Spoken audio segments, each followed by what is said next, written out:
They see my disability, I see my ability. They call me disabled, I call myself differently abled. There are some incidents that happen in your life. Those incidents break you, deform you, but they mold you into the best version of you. And the same thing happened to me. I was 18 years old when I got married. My father wanted me to get married. And all I said was, if that makes you happy, I'll say yes. And of course, it was never a happy marriage. Just about after 2 years of getting married, I met a car accident. Somehow my husband fell asleep and the car fell in the ditch. He managed to jump out, saved himself. I'm happy for him. But I stayed inside the car and I sustained a lot of injuries. The list is a bit long, don't get scared. The wrist was fractured.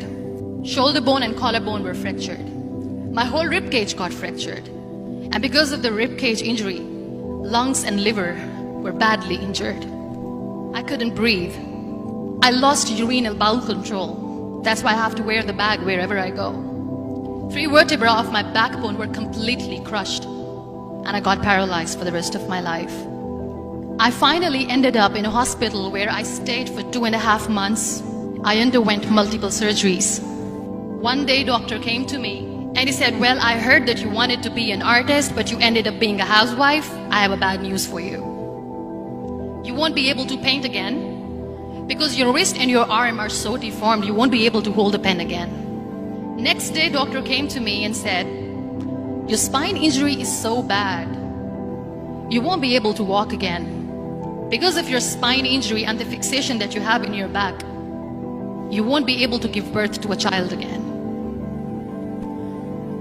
That day, I was devastated. I asked my mother, why me? And that is where I started to question my existence. Why am I even alive?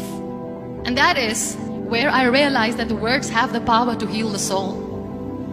My mother said to me, this too shall pass.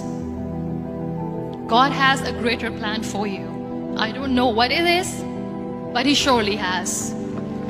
And in all that distress and grief, somehow or the other, those words were so magical that they kept me going. One day I asked my brothers, I know I have a deformed hand, but I'm tired of looking at these white walls in the hospital and wearing these white scrubs. I'm getting tired of this. I want to add more colors to my life. I want to do something. Bring me some colors, bring me some small canvas. I want to paint. So the very first painting I made was on my deathbed, where I painted for the very first time. It was not just an art piece or just my passion. It was my therapy.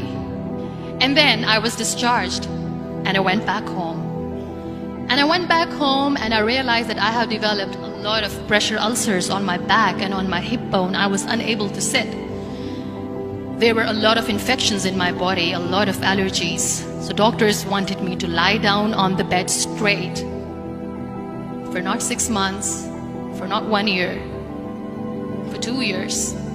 I was bedridden, confined in that one room, looking outside the window, listening to the birds chirping, and thinking maybe there will be a time when we'll be going out with the family and enjoying the nature. That was the time where I realized how lucky people are.